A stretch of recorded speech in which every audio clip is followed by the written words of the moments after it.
welcome to Imagine Eating, the channel where we celebrate Disney memories through food. Yes, and today we're going to be recreating a dish that we had recently at CityWorks at Disney Springs. Yes, the Chicken Tinga Tacos. Yeah, totally surprised us. I'm not saying that we weren't expecting much from CityWorks, but I think when we tried these tacos, we were like, wow, these are really good, and we wanted to show you guys how to make them.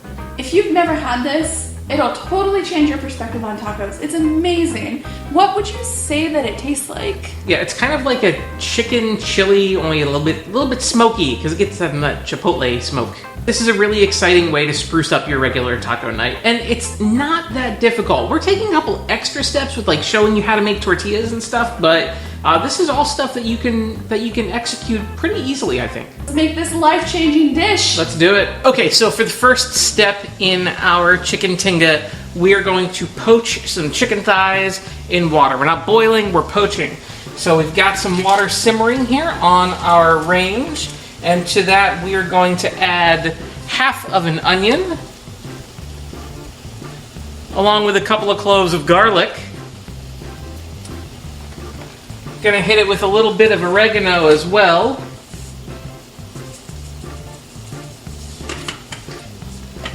And then we're gonna add in our chicken thighs. We're using boneless chicken thighs. Yeah, boneless, skinless chicken thighs, because we're gonna be shredding these later. And these are going to poach. Again, we're poaching, we're not boiling. We're going to do this for about 20 to 25 minutes. And as those are poaching, we're going to work on our sauce. So to our saucepan, we're going to add some olive oil in there. And then we're going to add half of a red onion. And you really want to cook these for about 5 minutes or so. You want them to get a little bit of color. You don't want them just to sweat, you want a little bit of caramelization in there too.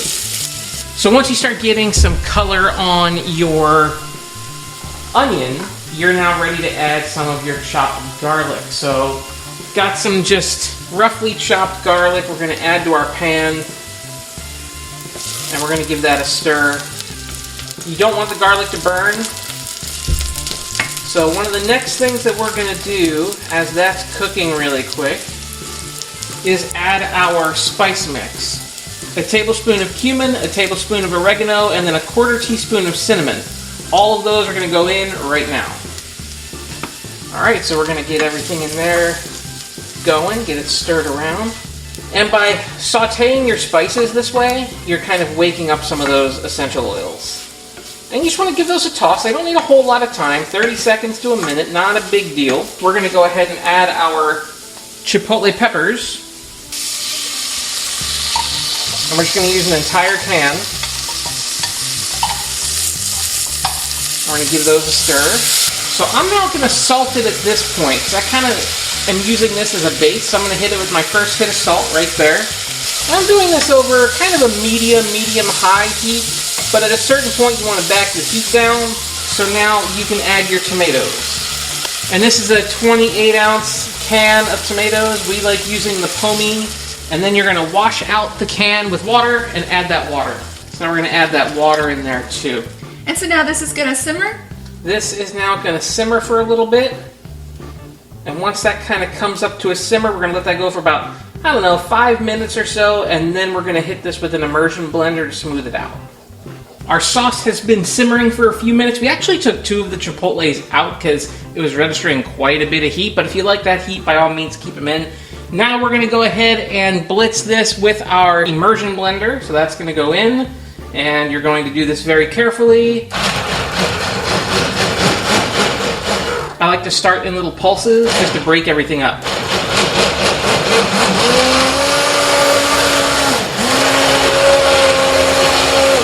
Always keep your immersion blender all the way on the bottom. If you lift this up just a little bit, you're going to napalm yourself, and that's bad news.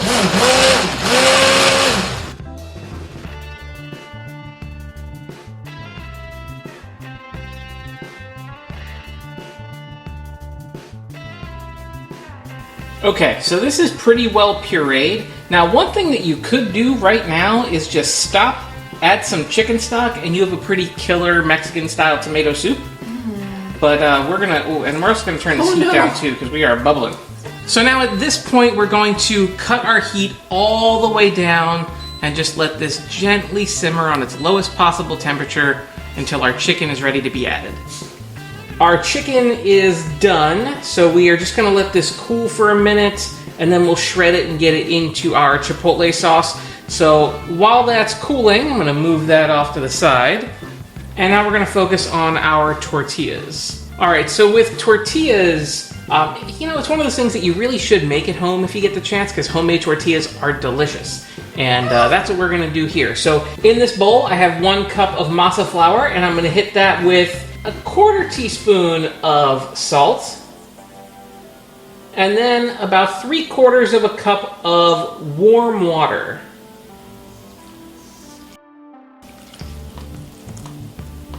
Once that gets in there, I'm just gonna stir this until the dough comes together. And the texture that you're looking for is kind of a Play-Doh-y texture. So once it starts to kind of come together, I just like to use my hands, so just kind of get in there with your hands a little bit. And that's gonna really let you know if you need to add more water or if you need to add more masa. So you can see that mine is kind of coming together pretty good. I don't think I'm gonna have to add any more water. I'm close, I'm kind of like right on the edge, but once I kind of work this around the bowl a little bit, we'll see where we are. I'm a little dry, so I'm just gonna hit this with a little bit more water, just a couple drops. And then once I get that water in, then I can kind of absorb all this other dough or flour that's in the bowl. So now that we have our dough nice and formed, we're gonna let this sit for about 25-30 minutes just to let it hydrate that masa flour. And then we get to press them out and cook them. So here is our chicken, it's cooled, and now we're just gonna take kind of a couple of forks here and just shred this chicken. You can see here that I'm leaving these pieces a little bit bigger because I think it's kind of nice to get bigger chunks of that chicken in there, but again, you can do this to whatever your preference is. Now that the chicken has been pulled, I'm gonna go ahead and just add it all into our sauce. Give that a stir. We're just gonna kind of let that cook down a little bit more. And really you can keep this on pretty low all the way up until serving time. I mean, everything's cooked, so the chicken's already cooked. We're just kind of giving it that extra time to let those flavors incorporate. And we're also gonna see some of that collagen that's in the chicken break down a little bit more, and it's gonna give it an even more kind of velvety texture, kind of like pulled pork in a way. All right, so now this can just kind of sit for a while, stew, let those flavors get to know each other, and then we'll work on those tortillas. All right, so the chicken tinga is doing its thing, finishing up, but now we're gonna go ahead and do something with our tortillas. So with the dough ball, I've broken it down into 10 little tortilla balls that we're gonna be making, and now it's time to roll them out. I'm gonna be using my tortilla press to do it. If you don't have a tortilla press, you can always use a rolling pin if you need to, but tortilla presses are great, so I'm gonna use one. Pretty easy to use. I'm just gonna take a ball, smash it, and then put it on my griddle here to go ahead and get it going. Once we roll them out, they're gonna go onto the griddle where they're gonna be for about a minute on each side, and now we're ready to give it a shot.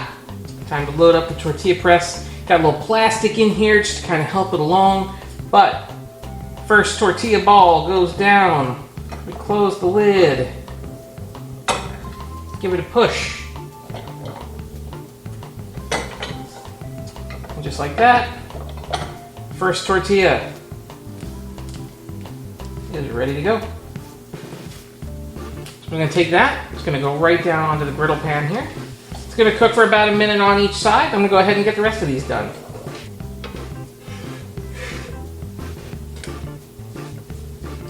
When your tortillas are done, you want to take them off the griddle and stack them in a towel. That towel is kind of the make or break thing. If you just put these on a plate, they're going to dry out and they're going to be awful. Put them in a towel, like a tea towel, and then just let them sit and they'll steam and they'll become more pliable. Time to assemble. So we'll put the tortilla down on the plate. First thing we're going to do, take a little bit of mashed avocado. That's avocado that has just been mashed up with a little bit of lime. Next we're going to add our chicken tinga. on top of that. Next, we're going to put some fresh corn on there as well. All right, this is going to give it a little bit more crunch. We're going to go with a little bit of queso fresco next. These are our pickled red onions that we just put red onion with a little bit of lemon juice and red wine vinegar. Just let those sit for a couple hours. And then we are going to garnish that just a little bit of cilantro. And that is your chicken tinga taco. Yeah, I think this is something that you can really pull off. I think if you've never made tortillas at home, give it a shot. It's not that difficult. You can use a rolling pin if you don't have a tortilla press, but the flavor is worth it. Yes. I'm ready to dig in. Yeah, we're gonna try these now. Yeah. Don't mind if I do. These might get messy. Yeah. I might duck off screen.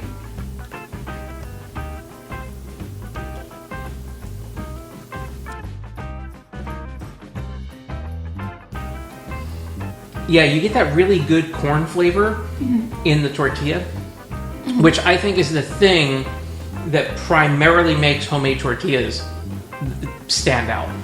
Yeah. I'm picking up a lot of brightness from the pickled onions and the lime juice and the avocado mash. Yeah, absolutely. And then the corn, the raw corn, gives it a real nice little crunch. That's a really good texture component. And it gives a natural sweetness too. Yeah. And also the creaminess from the queso fresco and the avocado mash. Oh my goodness. Yeah. Yeah, this is definitely kind of an upgraded taco. Oh, for sure. Yeah. Yeah, so I'm gonna eat the rest of these now. Me too. We hope you enjoyed the video as much as we enjoyed making it.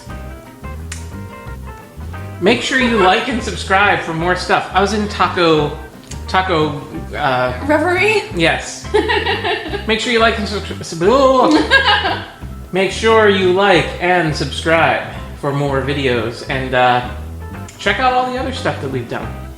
Yes, we have a lot of recipes from the Disney parks and our various travel adventures. Yeah. So thanks so much for watching, you guys. See you next time. Bye.